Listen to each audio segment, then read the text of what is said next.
You're very welcome back to the show. Now, it may not feel like it outside, but summer is just around the corner. Our gardening expert, Peter Dowdall, is here to tell us to plant now, and you will have a beautiful garden during the summer, Peter.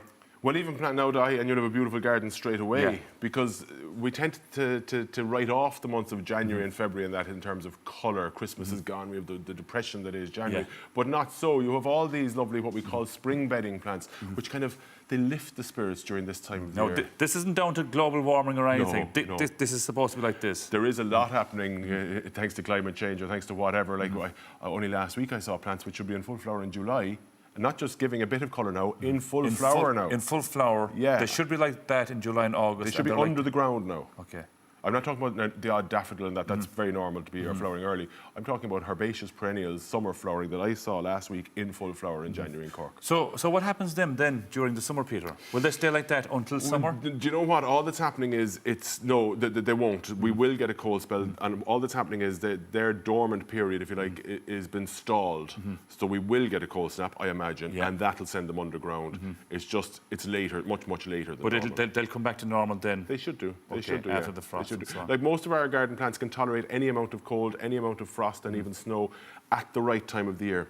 The problems occur if we get snow, let's say in April, when they should be actively. That's when we'd have a problem. That but if kind they of get happened snow last year, didn't it? It came late enough, nearly end of March, early April. Nearly too late for us. But we just got away with it with most things. But any cold that we get now, even if something is still flowering that shouldn't be, it'll just put it to sleep and it'll come on. So don't be worried about it. No, I wouldn't be. Because I think I was chatting to a few people about it, and they were afraid that the flowers are coming now and that they weren't going to come. They were only going to come once, if you like, and then the cold was going to come and kill them. That would be with things like camellias, rhododendrons, things that will only have one shot each year. But all they're doing is maybe flowering a bit early. So I wouldn't be worried about that. Your summer flowering plants that are flowering now are roses. They're actually still flowering from last year. So it's just that they haven't gone to sleep yet. So you will get it. Now, we do have lovely colour this time of year, though, Peter. You do. And that. I think it's nearly more important to get colour now, Dahi, because we need that lift of our spirits. Like gardening is very related to our mental health as well as our physical health. Like we go outside, how could you not smile when you see them? Okay, you can't get it watching at home, but you can get the scent. This is a hyacinth, is it? I'm impressed. I am impressed. Well, I was up all night reading about it, Peter. You were. But they are hyacinths. And isn't the scent just fantastic from them? But you wouldn't expect it this time of year, as you say. There you go. And look, you've got these other little bulbs and the little scillas. I think that's a lovely little, it's lovely and full of colour. And of course, the snowdrops, one of the first to come out every year. So they'll give colour. It's not just the primroses that we're looking at there. You've got the bulbs like the snowdrops and the scillas. Daffodils are, some of them are already in flower, as we said. I have a pot full of them there somewhere, hiding. There they are. They're just going to burst into flower soon. And you're going to see them like this in your garden, aren't you? Because it has been so mild. Yeah. Well, yes, because it's been so mild, but like bulbs and daffodils, it's natural enough for them to be doing that now anyway. But then you also have these hellebores, which I adore.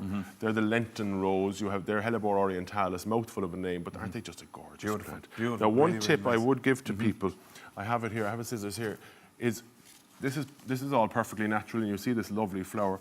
But just by removing some of the foliage, you're going to see those flowers much better, particularly as the clump matures. Yeah, you don't have to cut it at an angle or anything, Peter. Not in this situation. I think we were chatting about that before. Not in this situation. So you get to see the flower properly. And otherwise, it can be very hidden by the foliage. And particularly if it's a dark colour, be careful where you plant it now. You just cut them randomly, Peter, did you? Well, being honest with you, if I was doing it properly, I would have cut them down to ground level. Okay. Yeah. But and you just cut them as close to the flower, is it? Exactly. Okay. Because they'll come again. And very often what happens with hellebores, not with my plants, of course, but with some hellebores, you'll see blackening on the foliage, which is a fungal infection. And the best thing to do is prune it off anyway. I've seen that black stuff on trees as well. Yes. In my own garden. What should I do? Depending on what it is, it's possibly a fungal infection. Bring me in a photograph, bring me in something, we'll have a look at it. Yes, well, if you see the photo, you'll know how to get rid of it. Yeah. I'm still waiting for the dinner invite and I'll have a look at the garden. But when that comes... Well, believe me, if you're coming up for dinner, Peter, you better bring your shovel and spade with you because you'll be up there for a while. Send me on a photo. I'll do a video for you. But the other thing is, it's not just flower colour that brings beauty in the garden. It's foliage colour. Like, look at that. That's Nandina. It's one called Gulf Stream. Chinese sacred bamboo. Isn't that? I mean, that's it does flower during the summer, but isn't that just worth it for the foliage? Really nice, it's magic, isn't it? And this little insignificant-looking fella, mouthful of a name. What's that now? Insignificant.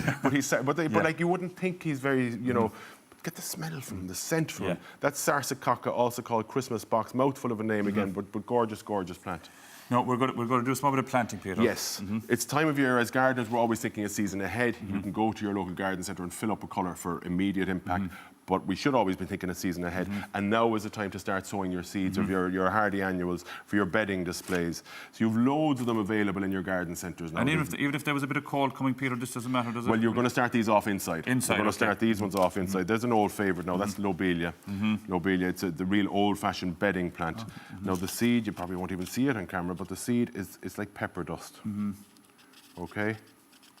So what I've done now, if you can even see that seed... forward there, Peter, so really, really small. It's really small, but if you can just see that seed. I have a tray prepared here with John Inn's #1 compost. That's a seed sowing compost, okay? I'm going to just scatter the seed on it. I've moistened it. You're not even putting little holes down or anything, Well, you can't even see it. Yeah. So you're just scattering it.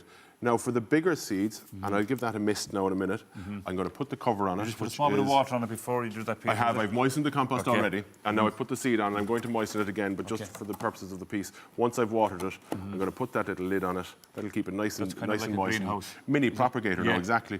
Now, that would want to be kept indoors. If you don't have a glass house or a polytunnel, even your kitchen window. Would you keep it away from the light, or is that what you want? It doesn't have to be full light at the moment, no, certainly not.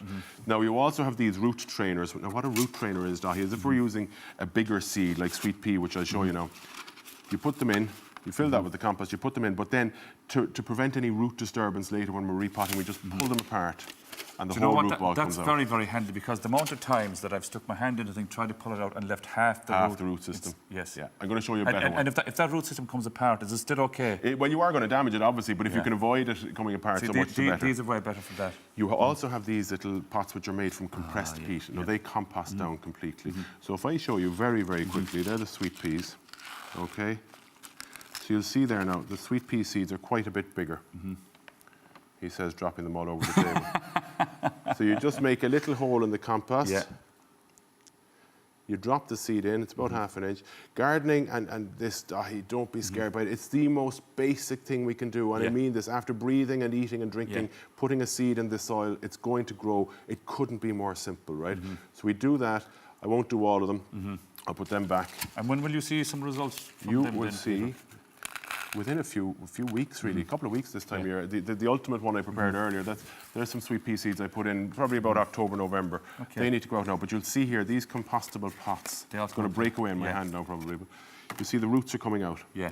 So I plant that pot and all. You stick the pot and all in? There's no root disturbance at all. You can do it yourself with old toilet roll holders, old egg cartons. I have an old egg carton there. Can you do it with an egg carton as well? You could. Is that the same thing? Will that break down just like that? It's exactly the same thing. You put your seed in there. It mightn't be deep enough for sweet pea, but for other seeds, put your seed in there.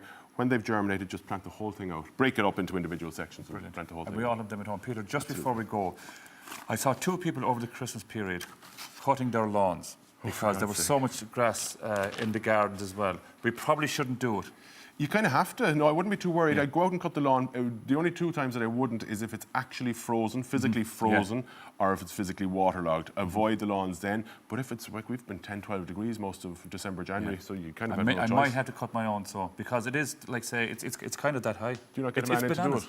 Not at all. Go away. I do it myself. I think you're back next week. We're going to be chatting about edible gardens and so on and so forth. We are. An important message when it comes to the seeds that we're using for our edible plants. Yeah, so we'll be talking. Now is the time to be thinking of all that, isn't it? Now is the time. Perfect. If you have any questions for Peter, do email us today at rte.ie. Peter, thank you. Thanks, Dahi. Over to you, Maura.